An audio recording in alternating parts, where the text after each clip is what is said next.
পরবর্তীকালে উৎসবের পরে হয়তো ঠাকুর বাড়ি যাবেন, আচার্যদেবকে নিবেদন করবেন। তার যদি দয়া হয় তাহলে কিন্তু এই মন্দির যখন আরম্ভ হবে আপনারা সবাই দুহাত ধরে নয়, প্রাণ করে এখানে মন্দিরটা গড়ে তুলবেন। তার বাড়ি হোক, তার শ্রীমন্দির হোক, বড় চূড়া হোক, আপনারা এই কাজের মধ্যে দিয়ে নিজেকে বিনায়িত করে, নিজের চলচ্চিত্র ঠিক করে বংশ পরম্পরাকে একদম জয়।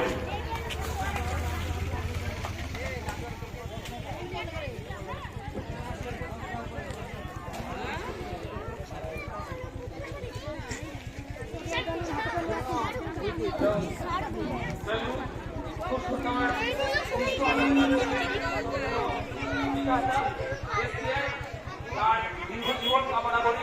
এরপর আমরা পুনরায় সংস্কৃতি যেতে যাবো। কিন্তু তার আগে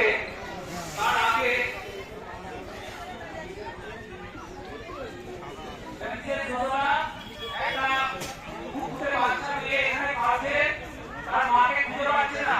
আপনি যদি থাকেন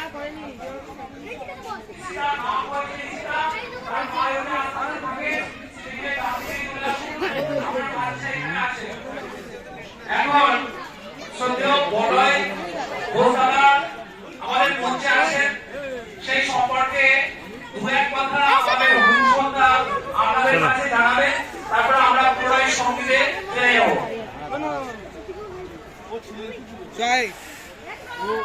একটি অত্যন্ত আনন্দের খবর আপনাদের জানাই, আমাদের শ্রদ্ধেয় সনাতন ঘোষদা উপস্থিত রয়েছে।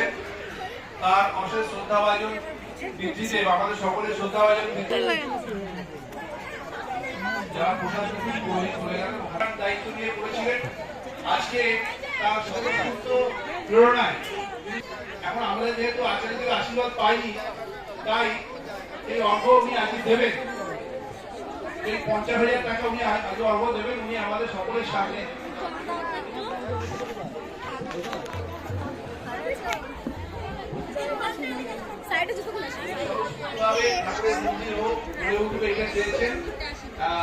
সেজন্য ওনাকে দু একটা কথা বলার জন্য বলছি। তার আগে ছোট বিকাশদা যে একটু বললেন এখানে অনতি বিলম্বে মন্দির হয়ে উঠে প্রত্যাশা করেছেন, বিকাশদা একটু ইন্ট্রোডাকশন দিয়ে একটু কথা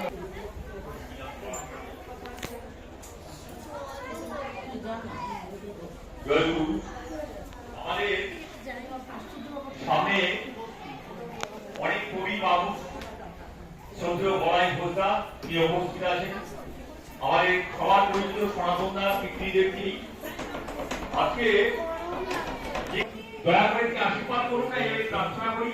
আর আমি আমরা ধরে দিই বন্দে পুরুষোত্তম, বন্দে পুরুষোত্তম, বন্দে পুরুষোত্তম, পরম প্রেমময় শ্রী শিখা গুরুকুল চন্দ্রজি কি জয়, পরম প্রেমময় শ্রী শিখা গুরুকুলজি কি জয়, পরম প্রেমময় পূজ্যপাদ শ্রী শ্রী আচার্য দেব কি জয়, পরম পূজ্যপাদ শ্রী শ্রী আচার্য দেব কি জয়।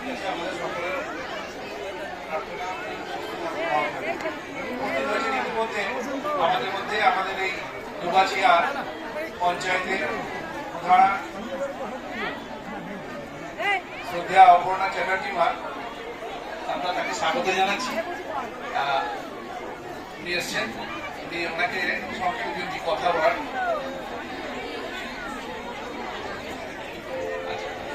যাক, আমাদের তরফ থেকে ওনাকে স্বাগত জানাই।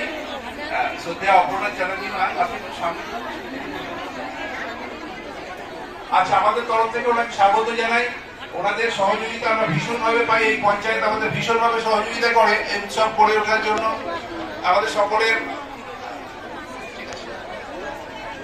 সকলের হার্দিক আমন্ত্রণ এবং এই পঞ্চায়েতের প্রতি আমাদের কৃতজ্ঞতা রইল। সর্বদা আমরা এই সহযোগিতা যেন আমরা পাই, ওনাকে আমরা কৃতজ্ঞতা জানাই।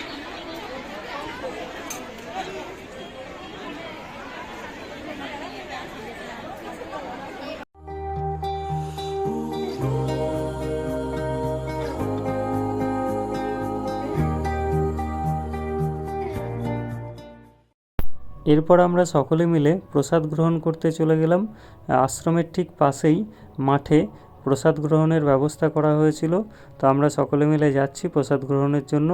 অনেকটা বড় জায়গায় প্রসাদ গ্রহণের জন্য ব্যবস্থা করা হয়েছে। আর এই যে এখানে রান্না চলছে, রান্না, এবং এখান থেকে রান্নার পর যারা পরিবেশন করছেন তারা এখান থেকে নিয়ে এই যে এখানে ভিডিওতে এখন তোমরা যে জায়গাটা দেখতে পাচ্ছ একটা মাঠের মধ্যে, এই জায়গায় পরিবেশন করা হচ্ছে। এবং এর পরে আর একটা মাঠে, মানে অনেকটা বড় জায়গা জুড়ে কিন্তু পরিবেশন করা হচ্ছে।